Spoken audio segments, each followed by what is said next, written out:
Mesdames, Messieurs, bonsoir. Bienvenue sur Alizé pour votre édition de 19h. Une édition spéciale ce soir puisque l'on va revenir ensemble sur les résultats définitifs du premier tour des élections régionales, mais aussi sur les enjeux du second tour de ce dimanche à travers des réactions, des reportages et des analyses. À mes côtés, le politiste Éric Nabajot. Bonsoir. Bonsoir. Également Danick Zandronis, journaliste et fondateur du site Caraïbes Creole News. Bonsoir. Bonsoir. Et puis Pierre-Édouard Picor, directeur du Courrier de Guadeloupe. Bonsoir. Bonsoir. Alors, vous le savez, Harry Chalus et sa liste changée d'avenir est arrivé en tête avec 43,55% des suffrages exprimés. Le président sortant, Victorin Lurel, est second avec 41,09%. On va donc avoir le droit à un duel pour le second tour dimanche puisque aucun autre candidat n'a réussi à obtenir 10% des suffrages. Avant d'analyser ces résultats, je vous propose d'écouter tout d'abord les réactions des 4 premiers candidats de ce scrutin.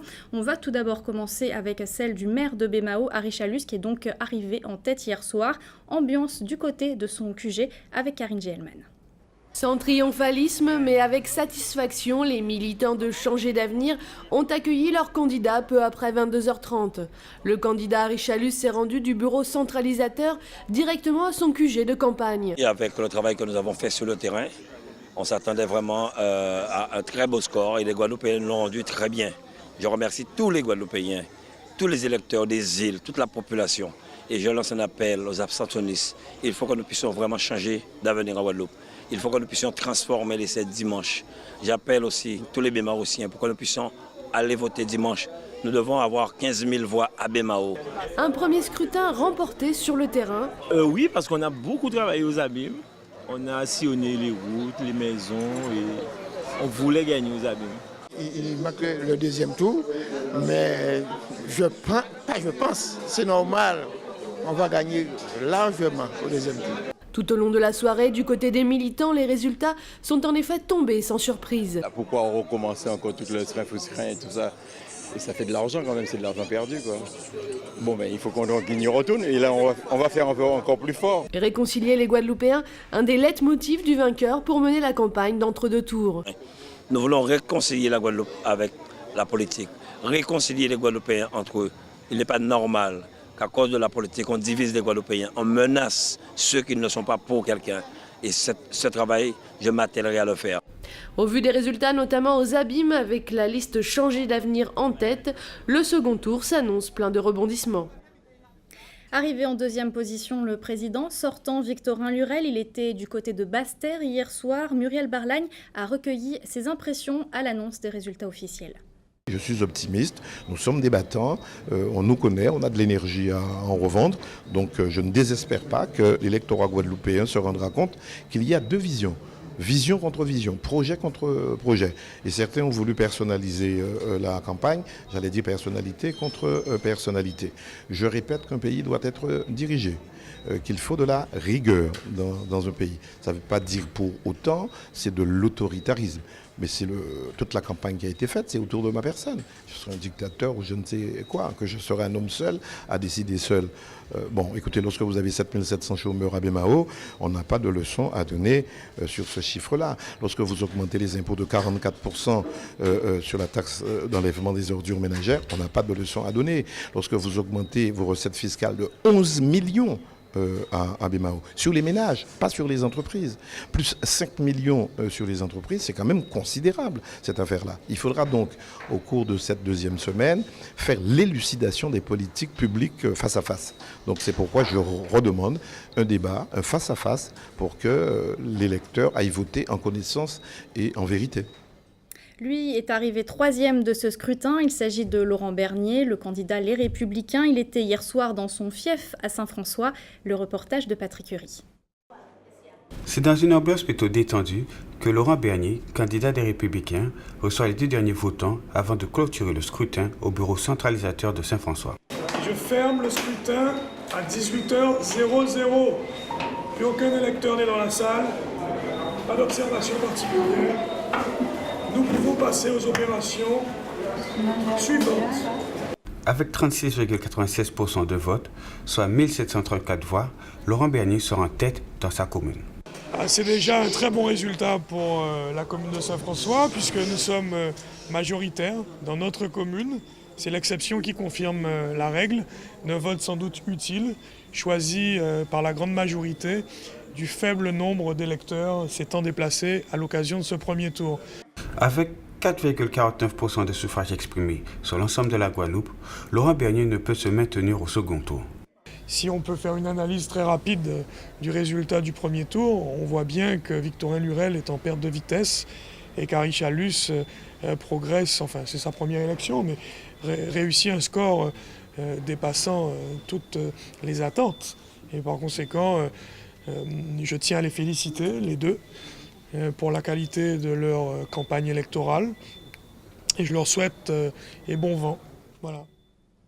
Enfin, la plus jeune candidate de ces élections, Mélina Seymour, d'Ambition Guadeloupe, est arrivée à la 4e place à l'issue de ce premier tour. Mais il faut savoir qu'elle est arrivée en 3e position dans plusieurs villes de notre département. Sa réaction au micro de Muriel Barlagne. Nous sommes une petite équipe avec très peu de moyens et pourtant nous avons un score fort honorable quand je regarde les Républicains en face. Si le maire de Saint-François qui conduisait effectivement cette liste des Républicains n'était pas sorti en tête dans sa commune, eh bien le oui à la Guadeloupe que nous prônons le talonnait et le dépasserait même. Donc c'est une fierté pour nous, petite équipe, on sort relativement avec un score honorable, donc nous sommes assez satisfaits de ça. 4470 électeurs ont porté leur suffrage sur la liste oui à la Guadeloupe. Ils sont libres de faire ce qu'ils veulent.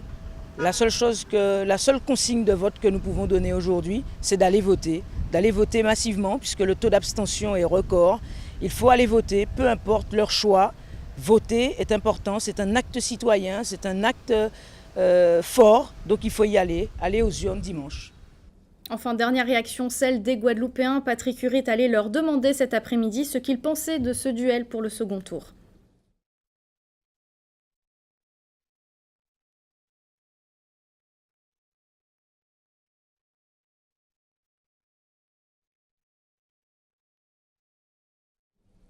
Réaction normale, hein.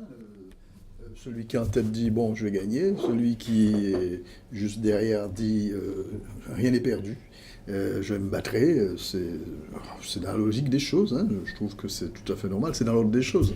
Ah oui, c'est normal que ça soit comme ça, sauf qu'on observe déjà que Victorin Lurel met en avant quelques thématiques qu'il entend développer dans la campagne.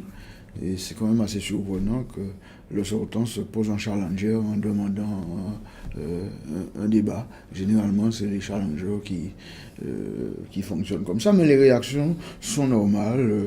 Bernier et Seymour prennent date. Oui. Bernier était dans une entreprise assez difficile.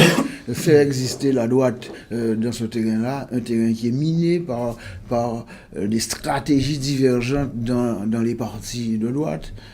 Donc il arrive à exister, grâce à Saint-François peut-être, mais il arrive à exister. Et donc c'est tout à fait légitime que dans cette situation-là, il tente de capitaliser et il ne va pas appeler à voter pour tel ou tel. Il ne peut pas avoir fait campagne en disant que les deux premiers sont comptables du bilan qu'il récuse, et puis après le premier tour, dire je soutiens un ou l'autre. Ça m'apparaît tout à fait normal. Je pense cela dit que Bernier, premièrement, il note l'effondrement de la droite, parce que depuis quelques années, la droite guadeloupéenne complètement disparue du paysage politique. Mais il a le courage d'y être allé quand même. La seule chose qu'on pourrait lui reprocher, c'est d'être parti très tard. Je crois qu'il faut noter quand même une chose, c'est que Paris lui a demandé d'y aller. Parce qu'au départ, je ne suis pas sûr s'il avait la liberté de choisir, qu'il aurait conduit une date, une liste, et puis il est parti très tard. Il a fait sa candidature, on appelle la candidature au mois de septembre, je crois, et ça aussi... c'est ce qui lui aurait porté préjudice entre autres, mais il faut dire que l'état de la droite, même en Guadeloupe aujourd'hui, n'a plus... Le discours de la droite est inaudible aujourd'hui en Guadeloupe, qu'on le veuille ou pas, et qu'on voit Mme Panchard, qui était l'une des représentantes de la droite, se pose, je n'ose pas dire à gauche, mais enfin, disons, n'est pas dans son environnement politique habituel, on peut comprendre que Bernier soit en totale difficulté. Et attention, Bernier a fait une liste, on voit la composition de sa liste, une liste franciscaine. Pratiquement, elle n'est pas représentative de la Guadeloupe. Et donc, il a d'abord cherché à préserver son mandat municipal. Je crois que c'est surtout ça. Pour reprendre une formule de Laurent Bernier, Mme Panchard a mis son drapeau dans sa poche. Je crois que c'est un peu vrai, parce qu'il n'y a pas de lisibilité à droite en étant sur la liste d'Henri Chalus. Oui, mais sauf à noter que Chalus dit qu'il fait un rassemblement des Guadeloupéens en dehors des clivages politiques habituels. Et qui n'est ni à droite ni à gauche. Enfin, Chalus ni à droite ni à gauche.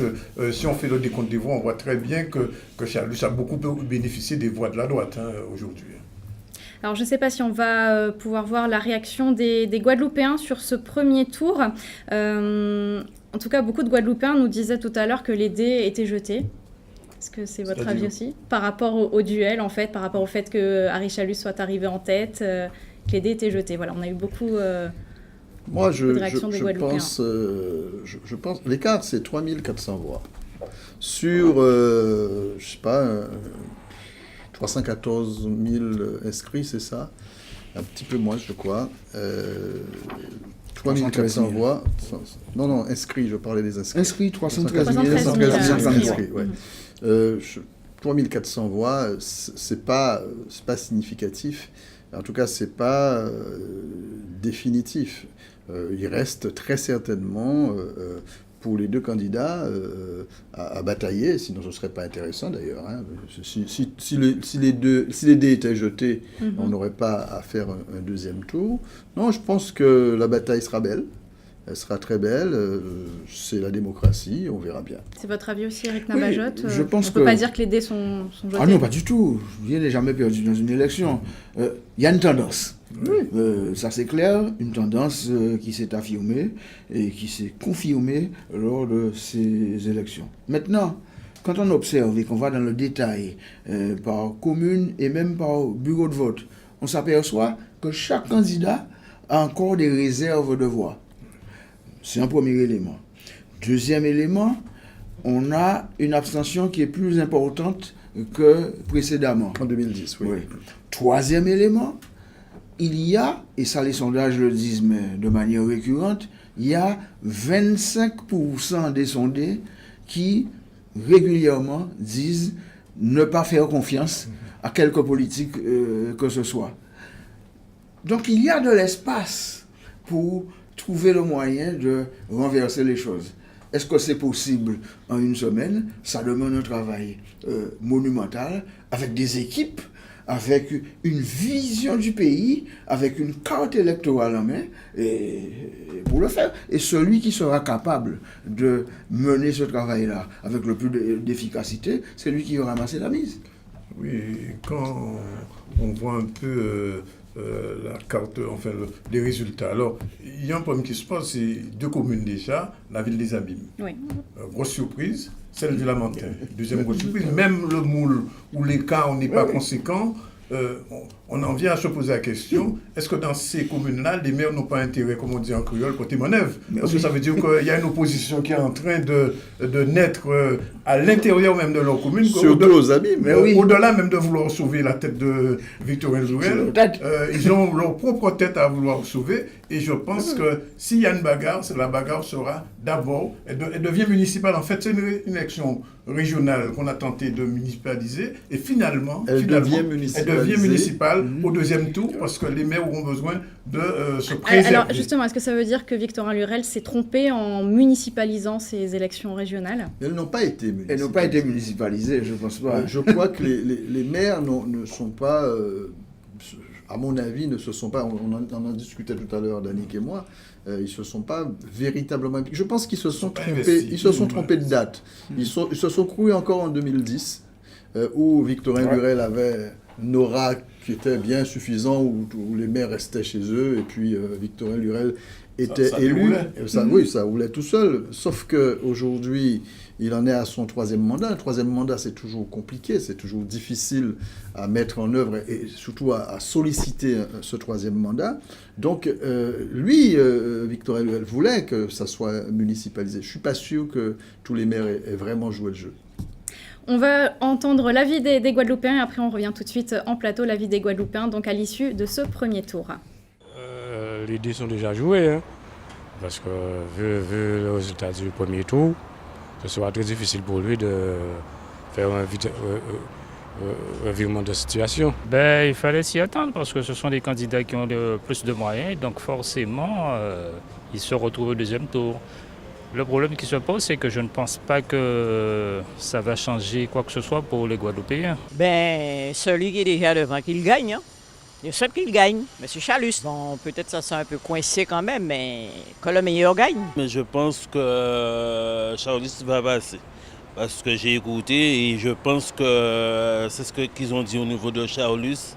Je pense qu'il va réussir. Oui, parce que je le suis tous les jours. Enfin, j'ai suivi durant tout le résultat et tout ça. Oui. À mon avis, ça sera serré entre les deux candidats, le président sortant et M.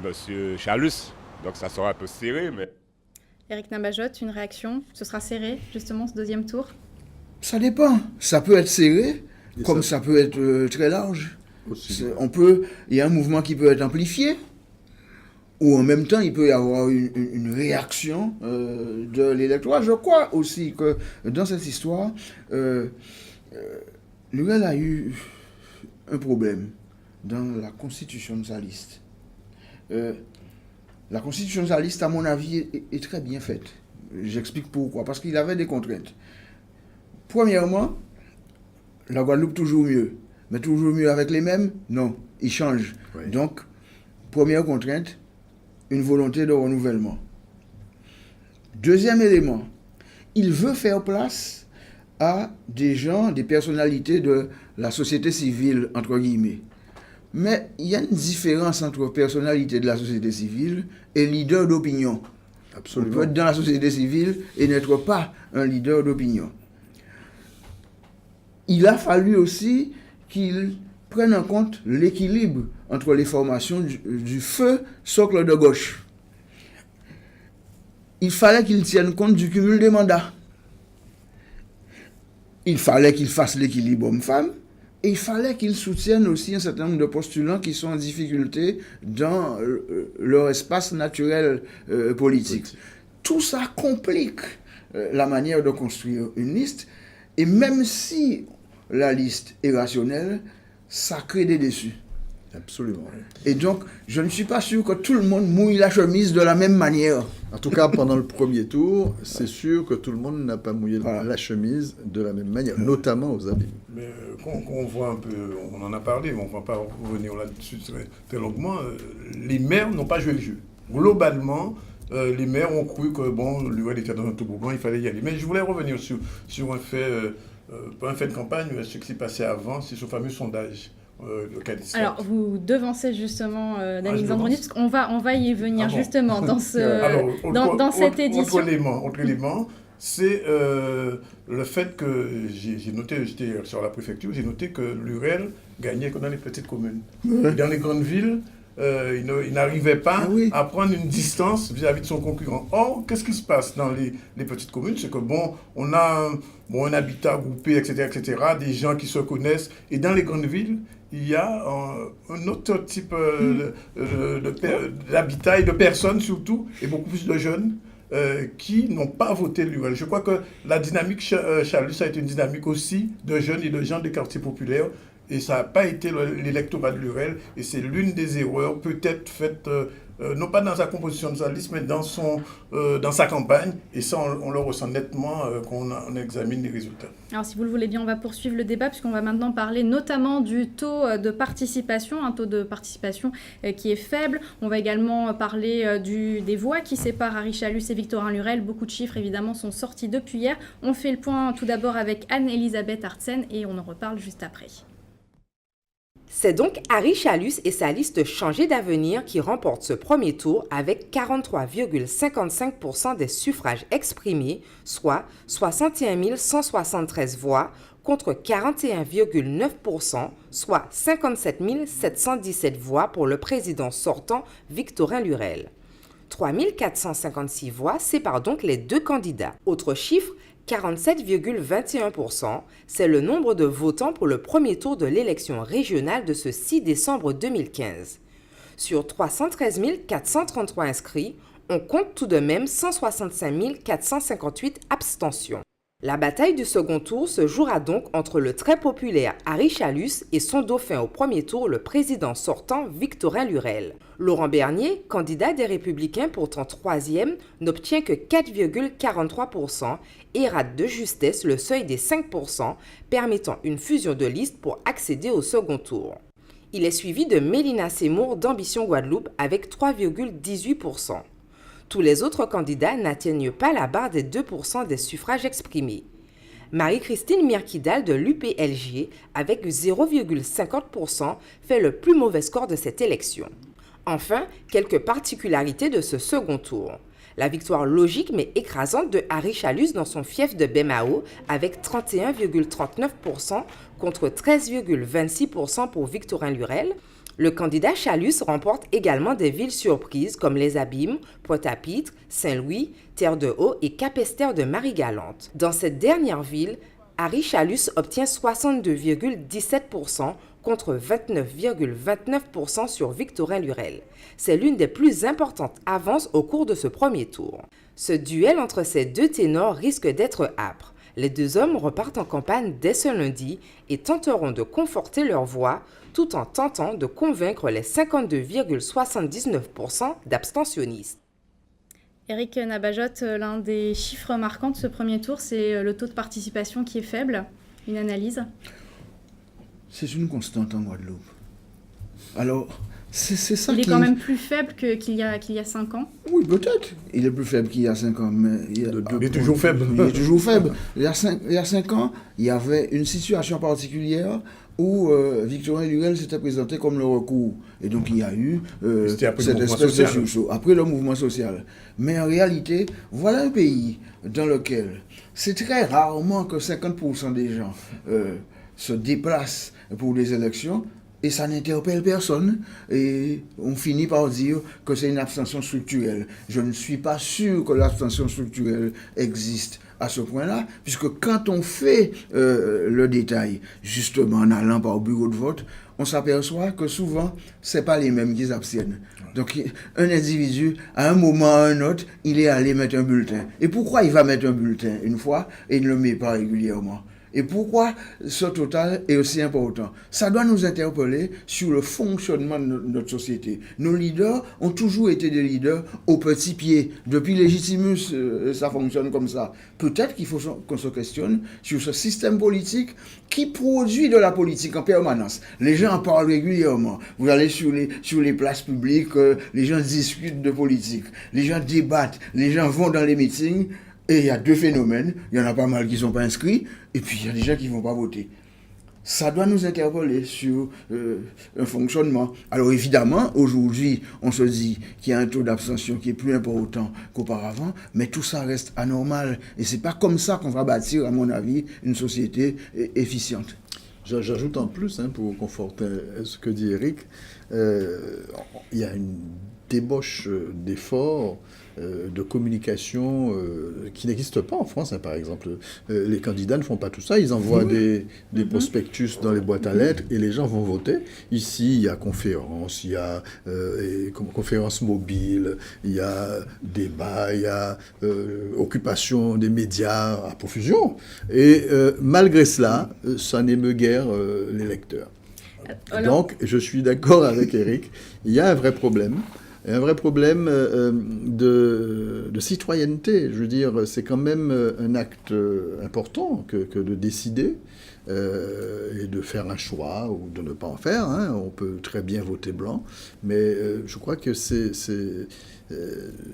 on est dans une société qui n'a pas véritablement pris la mesure de l'importance de cet acte citoyen. Alors je sais que Danick ne sera pas d'accord avec mon analyse, mais... je ne vais même pas t'attaquer sur ce plan. Non, c'est même pas sur ce plan-là. Mais quand même, quand on est dans une société et qu'on vous dit de choisir, la moindre des choses, c'est quand même d'aller voter. Alors, lors de nos reportages, beaucoup de Guadeloupéens nous ont dit il y a trop de listes, il y avait 10 listes, je préfère aller voter pour le second tour, parce qu'au premier tour, 10 listes, c'est trop, j'arrive pas à faire un choix. Oui. Est-ce que ça peut être une des raisons ? Ça voudrait dire qu'à chaque élection, on a un taux de participation extrêmement intéressant au deuxième tour. Bien ça sûr. ne se vérifie pas. Non, c'est pas vrai.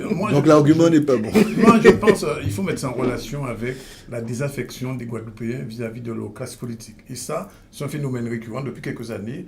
On l'a noté, on va peut-être pas parler tout de suite des sondages, mais c'est vrai que depuis à peu près 2011-2012, on se rend compte d'une chose, c'est que premièrement, il y a eu, il faut le dire, un phénomène Chalus, du point de vue de la confiance, etc.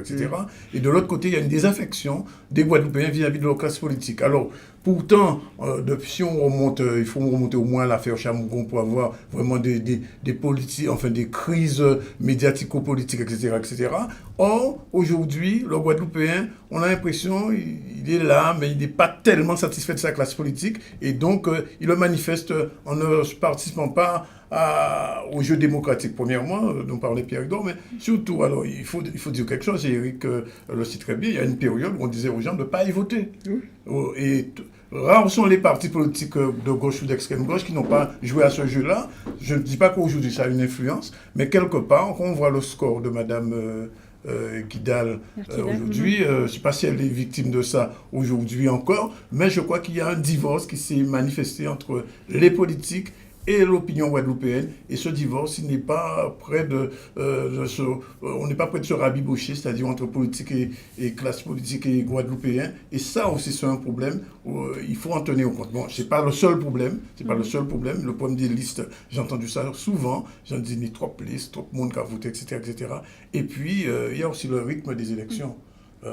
Il y a moins d'une année, nous étions dans les élections départementales, avant c'était les municipales, bientôt c'est les présidentielles. Il y a ce calendrier électoral qui est un petit peu rapide, et je pense que les Guadeloupéens aujourd'hui ont des préoccupations très concrètes auxquelles les politiques ne répondent pas souvent. Et c'est ça aussi son problème. Vous parliez de Mme Myrkidal, qui est indépendantiste, justement les partis indépendantistes qui appellent à ne pas Oui, mais ça voter. c'était il y a très longtemps. Aujourd'hui c'est un peu perdu. Oui, c'est un peu perdu dans les esprits. Je ne pense pas que ça a une influence.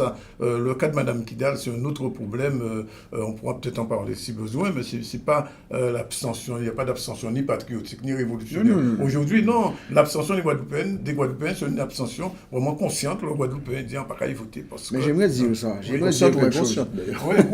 J'aimerais dire à ce propos-là que si on se place véritablement dans le long terme, on s'aperçoit qu'au moment où les indépendantistes appelaient à l'abstention, la participation était plus importante qu'aujourd'hui. Mais oui, c'est vrai.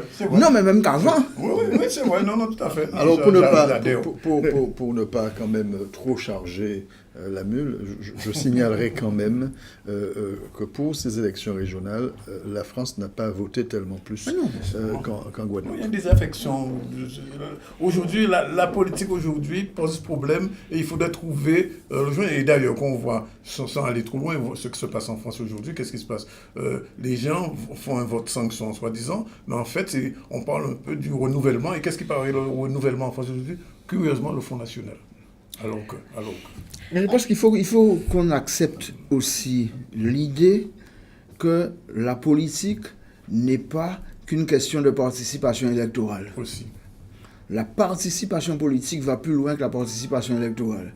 Et aujourd'hui, les politiques commencent à examiner justement ce qu'ils appellent les nouveaux mouvements sociaux. Ouais. Comment les gens choisissent de se mettre, par exemple, dans le tissu associatif, d'être extrêmement actifs dans d'autres domaines, plutôt que d'investir le champ politique. Il y a une autre manière de participer à la vie de la cité que la simple participation électorale. Et il faut tenir compte de ces éléments-là pour avoir une analyse beaucoup plus précise. On va poursuivre, si vous le voulez bien, avec notre troisième thème. On l'a déjà un petit peu évoqué, les causes qui ont conduit justement à ces résultats du 6 décembre. Alors, il faut remarquer quand même que les campagnes électorales des candidats n'ont pas été menées de la même façon. On va justement voir un sujet, on va voir le président sortant Victorin Lurel et son comité d'intellectuels qui s'était créé il y a quelques semaines. Le reportage est signé Karine Gielman.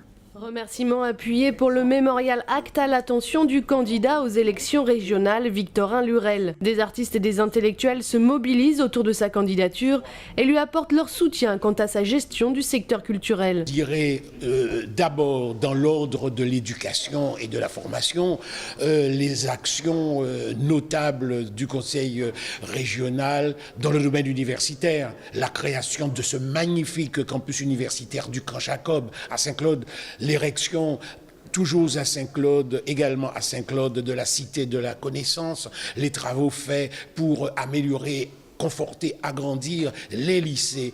Autant d'exemples à citer, mais surtout citons la construction admirable du Memorial Act, qui est une œuvre de portée historique désormais.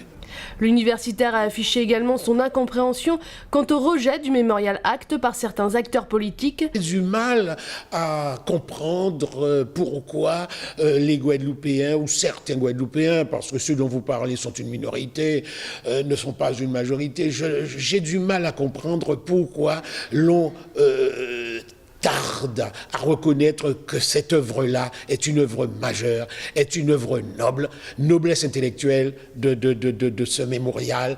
S'engager dans le combat politique est une chose, mais ce comité tient tout particulièrement à s'engager avec les politiques. Dans un pays où culturellement on se construit, puisque il n'y a pas encore l'aboutissement, on va dire,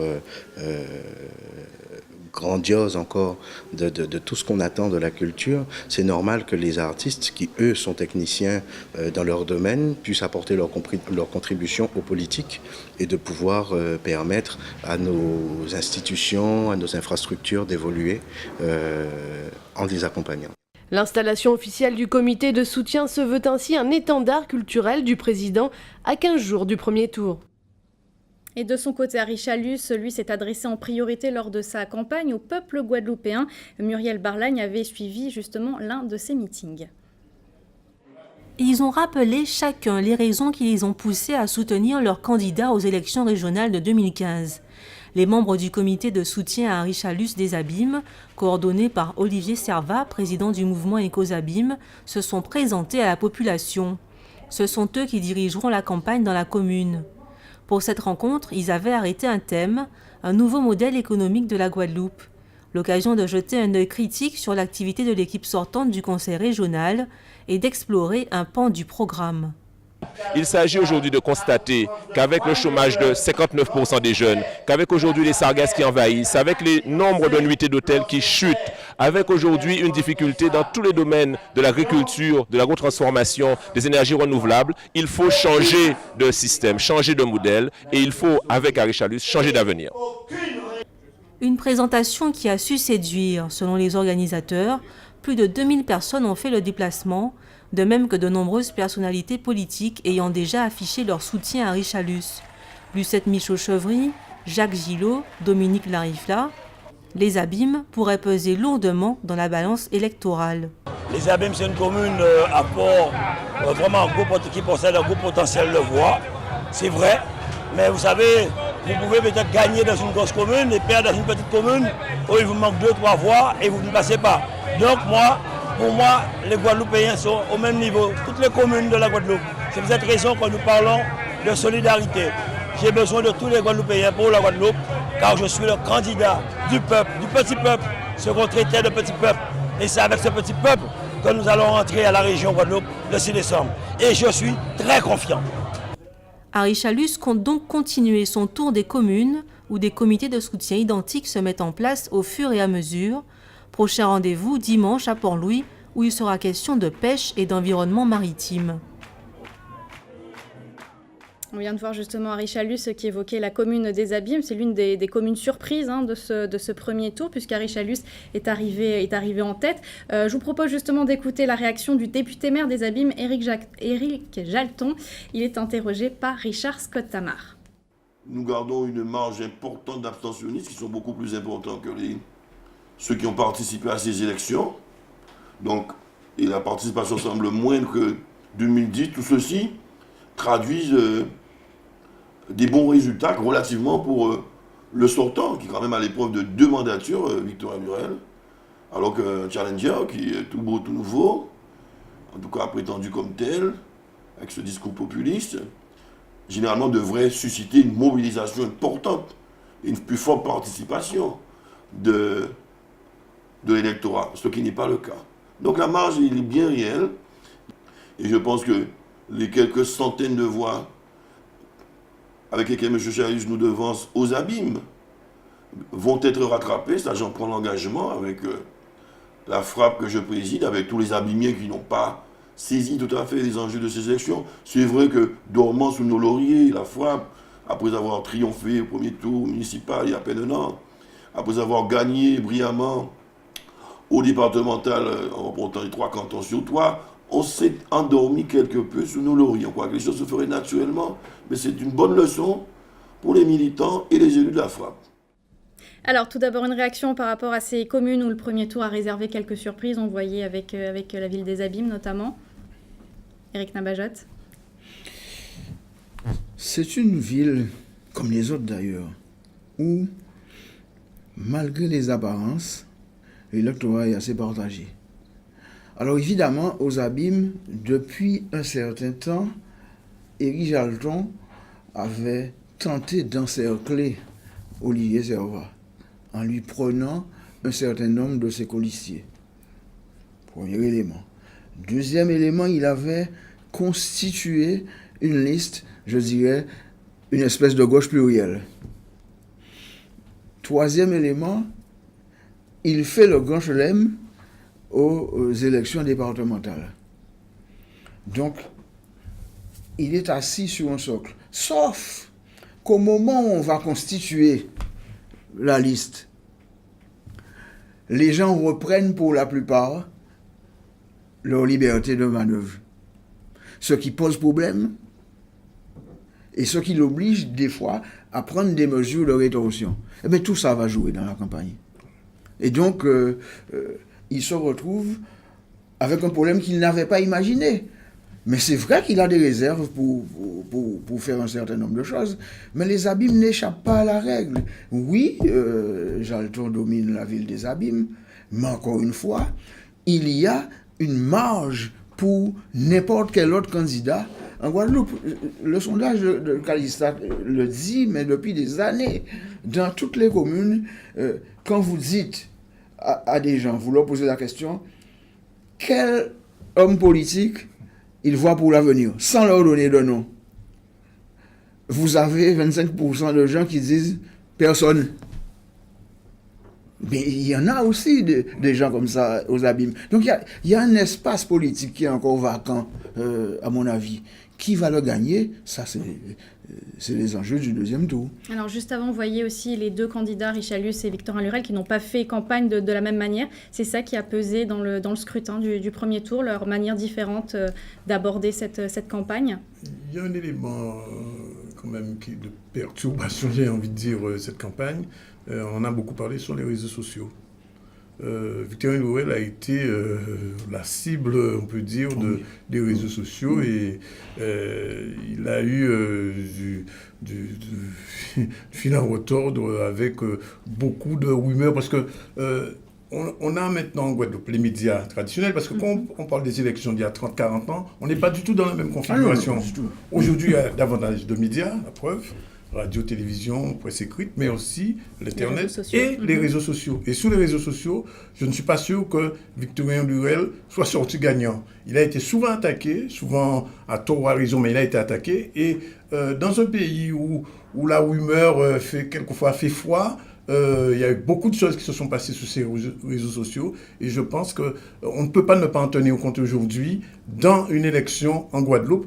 Pierre-Edouard disait tout à l'heure qu'en France, le système électoral fait on distribue des tracts, etc., on fait des meetings, mais en Guadeloupe, il y a un phénomène nouveau qui remplace le Radio Bras Patate d'autrefois, c'est Facebook, et ça a joué dans cette élection. Pierre-Edouard Picard, vous êtes d'accord avec ça ? C'est vrai que c'est un élément nouveau. Enfin bon, ça date pas d'aujourd'hui, mais enfin bon. Il y a même 5 ans, c'était pas aussi... Ça comptait moins. Un peu moins. Beaucoup moins même. Mais c'est un élément nouveau et ça a certainement son rôle dans la campagne.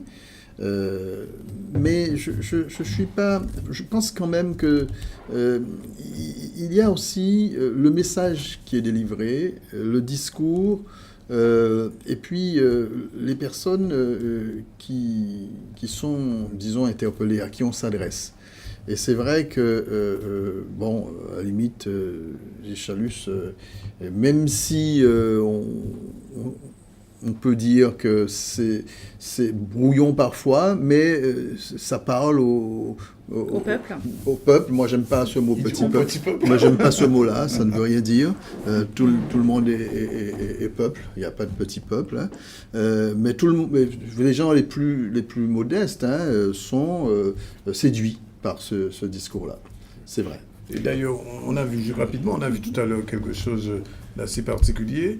Victorien Louel soutenu par des intellectuels, un comité d'intellectuels d'ailleurs, Pierre-Edouard et moi nous étions à cette réunion, mais il faut savoir quelle est l'audience de ces intellectuels sous la population globale, sur, entre guillemets, ce petit peuple. Et justement, je pense que souvent on a comparé Victorien Lurel et Chalus sous ces questions. Je crois que Lurel ne s'adressait pas de la même manière aux Guadeloupéens par rapport au discours, quelquefois on a dit populisme, discours, on va dire d'une manière générale, de Chalus. Et ça aussi, Cela dit, je ne sais pas si Eric sera d'accord avec moi, mais une société qui rabroue ou qui rejette ses intellectuels est une société qui, à mon avis, a de sérieux problèmes. Et Eric aussi, on a eu ce problème-là en Guadeloupe dans les années passées. Oui. On sait très bien ce que ça signifie, le rôle des intellectuels honnêtes, malhonnêtes. Ça doit te rappeler quelque chose. Je suis absolument d'accord avec ça. Et je dis en plus que la culture, entre autres, c'est un levier du développement. C'est un levier pour un pays. Mais sur ça, j'aimerais rebondir sur un phénomène assez particulier qui relève d'une part de la construction de l'image en politique. Comment on construit l'image d'un homme politique? Quelle image il veut donner de lui? Mais une fois qu'il a construit son image, il y a un deuxième problème. Comment cette image est reçue dans la population? Et ça, il y a souvent un décalage entre la manière dont un individu construit son image et la manière dont l'image est reçue dans la population. Alors c'est tout le problème d'une communication réussie ou pas. Absolument. Parce que c'est pas... Alors, il y a le message, mais le récepteur est plus important que l'émetteur. On va poursuivre, si vous le voulez bien. On va justement parler de ce fameux sondage Calistat, puisqu'il y a un mois, donc, ce sondage avait été publié. Il avait d'ailleurs été remis en cause par plusieurs candidats. Mais en tout cas, hasard ou pas, le sondage avait prédit les bons chiffres. Il faut dire ce qui est. On regarde le sujet d'Anne-Elisabeth Artsen et on en reparle juste après. Après 7 jours d'enquête auprès d'un échantillon de la population guadeloupéenne, le résultat détache très clairement 2 candidats. Harry Chalus avec 43% et Victorien Lurel avec 41% des intentions de vote. Cependant, ce sondage ne détermine pas le résultat final du 6 décembre prochain. Il s'agissait de la température en fin octobre et en aucun cas, on ne sait aujourd'hui, d'autant que les chiffres sont très proches, on ne sait aujourd'hui qui va remporter les élections. La seule certitude, c'est que les 2 principales listes sont très proches, mais en aucun cas, on ne peut dire qui va remporter l'élection régionale. Les questionnaires sont basiques, alors à une nuance près. Quand on a fait l'enquête, la liste du Front National n'était pas encore déposée, donc on n'a pas testé cette liste-là. Mais sinon, l'ensemble des listes qui vont a priori se présenter ont été testées. Alors, ce sondage était-il devin, finalement ? Moi, je crois que c'est le moment où le sondage sort et la date de l'élection, il y a, à mon avis, un temps trop long pour qu'il soit exactement la réalité qui a été sondée. Je veux dire qu'il y a eu très certainement des fluctuations, un candidat qui est monté, qui est descendu. Et je veux dire qu'au moment où le sondage sort, c'est peut-être, je veux dire, une réalité. Il ne peut pas avoir mesuré le résultat effectif du 6 décembre. Ce n'est pas possible. Le temps est trop long. Éric Navajotte, est-ce que cela a pu influencer malgré tout les Guadeloupéens, ce sondage? Vous savez, un sondage, c'est l'image à un moment donné. Exactement, c'est ce que je disais. C'est tout. À partir de là, le sondage, une fois qu'il est produit, il a deux effets. Premier effet, un électrochoc et les gens se mobilisent pour un peu rattraper le retard qu'ils ont. Deuxième effet, les gens qui sont en tête se mobilisent pour accentuer leur écart. S'ils s'endorment sur leur laurier, ils risquent de perdre la face. Donc, au fond, qu'est-ce qui s'est passé? Moi, je n'ai pas à contester le sondage d'ailleurs. Bon, on voit la suite. On est entré dans un débat sur la validité du sondage. Et on a voulu accuser les sondeurs plutôt que de s'interroger sur les raisons qui faisaient que, à ce moment-là, on avait cette image-là. Plutôt que de se poser la question de savoir qu'est-ce que j'ai à faire pour rattraper ce retard-là.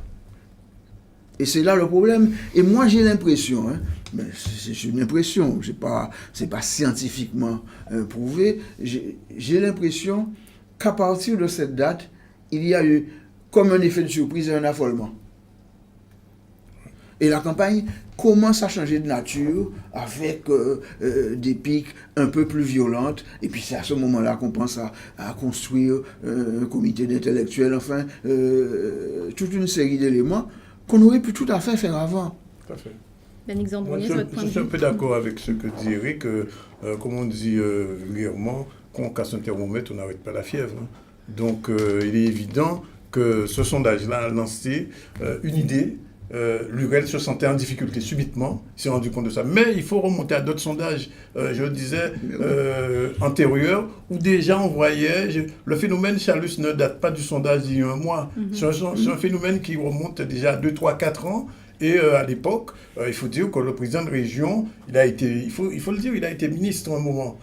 Pendant une période, il a été absent sur le territoire. Et ça aussi, ça compte. Et autre chose, on ne veut pas municipaliser cette élection, mais il faut dire que pendant longtemps, les gens se disaient, ce qui est possible à Bemao, peut-être que Chalus peut le faire au niveau de la Guadeloupe. Ça, c'est d'une manière générale, Vox Populi. Et puis, globalement, Chalus a appuyé sur cela, mais il faut dire que je pense que le sondage, il a été contesté, ça a été contesté, et je pense que ça a été une maladresse de la part du président de région de contester ce sondage. Il l'a validé, en fait. En le contestant, il l'a validé. Et c'est ça l'une des problématiques de ce sondage. Pierre-Edouard Picard, une réaction?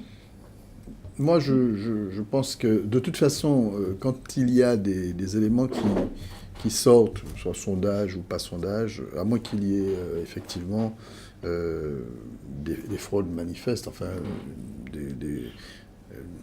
disons, une volonté évidente de nuire, dans mon tempérament, c'est pas mon tempérament de procéder de la sorte. Maintenant, je veux dire, des sondages, les Guadeloupéens ne sont pas tellement habitués aux sondages. Et on a aussi, c'est vrai, des exemples de sondages qui se sont révélés complètement inopérants et qui avaient été infirmés, mais de façon, disons,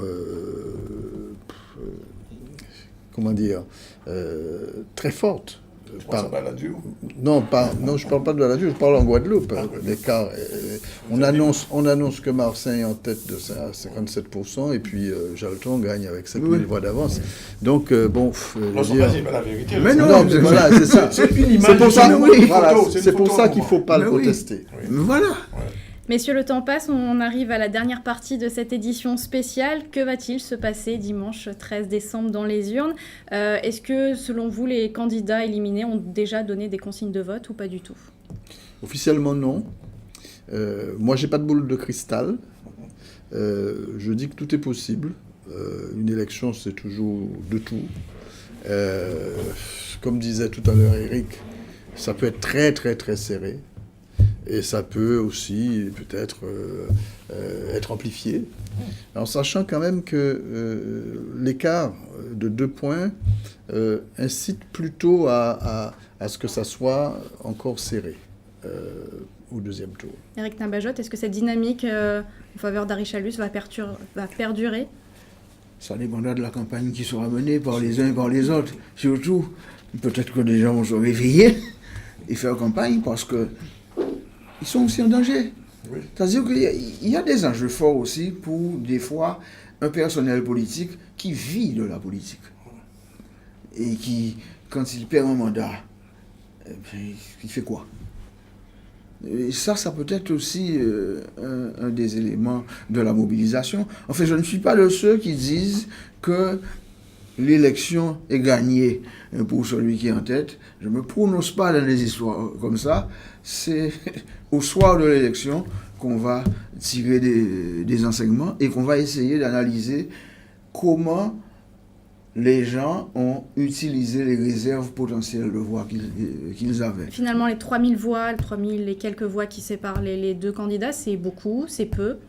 C'est beaucoup et c'est peu à la fois. C'est beaucoup symboliquement. Quand un sortant qui a 1000 ans, après tout, se trouve en deuxième position, mais c'est peu sur le nombre d'électeurs que l'on peut gagner. Sur 314 inscrits, c'est peu.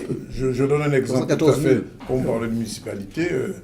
À vieux habitants, l'URL a déjà perdu ou gagné avec 50 voix. Oui, 8 voix. 8 voix. Une fois 8 voix. Donc les 3000 voix peuvent être dépassées, rattrapées, mais je sais que de toute manière, aux abîmes, c'est mon bas de combat, et je viens de lire il y a moins d'une demi-heure un SMS que j'ai envoyé à une personne disant je serai impitoyable avec les gens qui ne vont pas mouiller leur chemise, pour assumer. Alors c'est vous dire que ça va faire mal du côté des abîmes. Je pense que hier soir, quand j'étais encore au PC de l'URL, il était en conversation avec Mme Carabin, il disait qu'il va falloir vraiment mouiller son maillot. Et je crois que les maires qui se sentent un petit peu en danger aujourd'hui, à Pointe-à-Pitre par exemple, il n'y a pas eu de grosse campagne.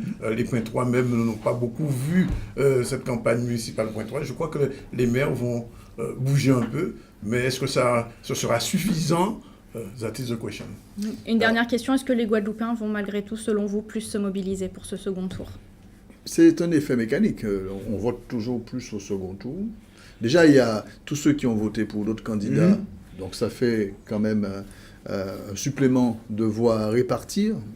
Maintenant, comment ils vont aller se positionner, on ne sait pas. Et en plus, il y a toujours effectivement un taux de participation plus élevé. C'est un effet mécanique. On a dit ici, il n'y a pas eu de consigne de vote. Personne aujourd'hui n'a encore pris une position disant allez voter pour un tel ou un tel. Donc, ce qui signifie que sous la réserve même, en ce compte, les 10 000 voix qui sont flottantes là, on ne sait pas où elles iront. Si on ajoute l'effet mécanique d'une augmentation de 3 à 4 points, ça fait en gros à peu près 20 000 voix à répartir à nouveau. Et il n'y aura pas de duel télévisuel. 20 000 voix nouveaux. Parce que Arichalus a déjà décliné. Oui, parce que Victorin Lurel le disait tout à l'heure, qu'il souhaitait justement... D'ailleurs, ça aura décidé qu'il n'y aura pas de duel. Et on le comprend. Oui, c'est évident.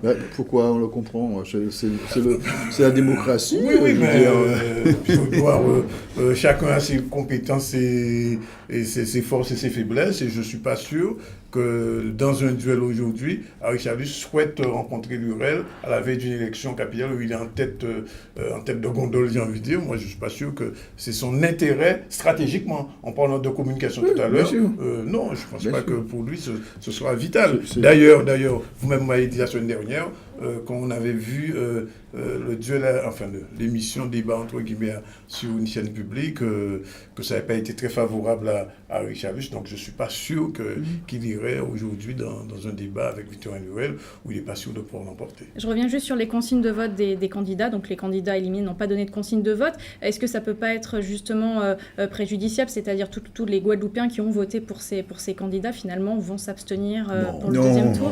Non.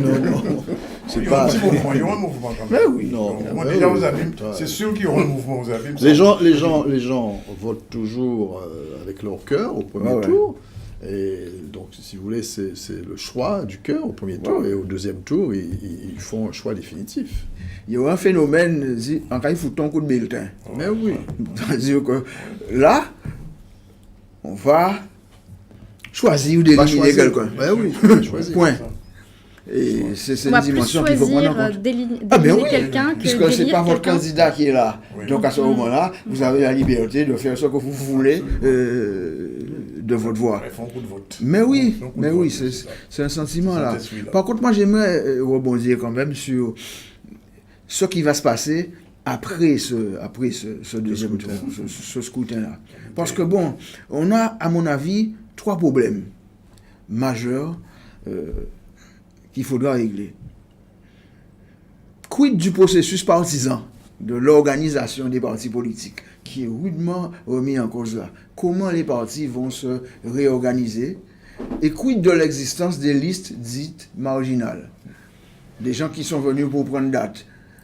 Une fois qu'ils ont pris date, qu'est-ce qu'ils vont faire derrière pour s'installer dans le paysage? Qu'est-ce qu'ils vont modifier? Là, c'est des choses sur lesquelles l'avenir va nous donner quelques informations.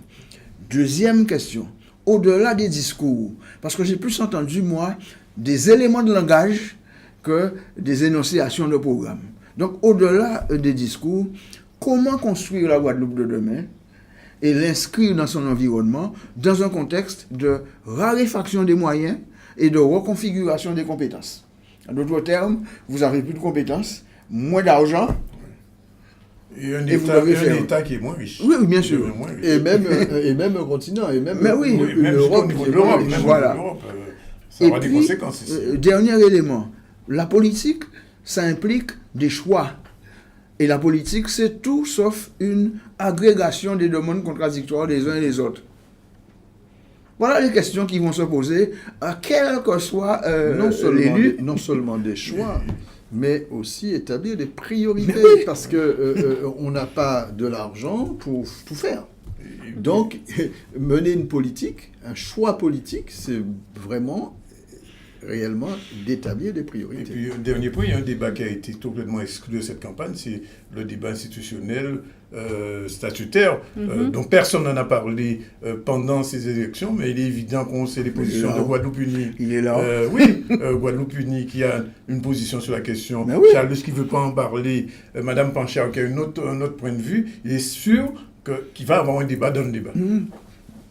Et tout ce qui est au niveau de la Guyane, la Martinique. Oui, et puis il y a la Martinique aussi, ce qui s'est passé en Martinique, en Guyane, qui sont c'est-à-dire sur une autre voie. Et puis le renforcement des moyens avec la nouvelle loi notée pour la région. Est-ce que ça va influencer un peu le débat ou est-ce qu'au contraire les choses vont rester en l'état? C'est sûr que dans les années qui viennent, après l'installation du prochain président, quel qu'il soit, ces questions-là, une fois que seront réglés les problèmes de l'eau, des transports, qui sont des problèmes matériels quotidiens, d'autres questions vont venir en débat en Guadeloupe. Et je ne pense pas que la Martinique et la Guyane vont évoluer d'une manière ou d'une autre comme Saint-Barthélemy, Saint-Martin, que la Guadeloupe va rester là à attendre. Il faudra se demander, parce qu'on aura des outils nouveaux, des leviers nouveaux, des compétences. Pas forcément des moyens nouveaux, mais des compétences nouvelles. Il faudra regarder un petit peu, est-ce qu'il faut un temps d'adaptation pour regarder, est-ce qu'on va embrayer tout de suite, est-ce qu'il ne faudra pas justement jauger un petit peu, tâtonner, il faudra regarder un petit peu dans les 6 mois comment les choses se mettent en place. Mais si on arrive au terme de cette édition spéciale, pour conclure, une phrase, Éric Nabajotte. Pour un chercheur, la situation est particulièrement intéressante à suivre, avec toute une série de questions qui restent en suspens, mais qui conditionnent notre avenir. Yannick Zandronis, une phrase. Après le 13, ça va être intéressant. Pierre-Édouard Picor, une phrase pour conclure. Je souhaite que la bataille sera belle. Merci en tout cas, messieurs, pour vos analyses. L'actualité locale et régionale revient bien sûr demain sur Alizé, demain pour votre édition dès 12h30. Je vous souhaite une excellente soirée sur Alizé.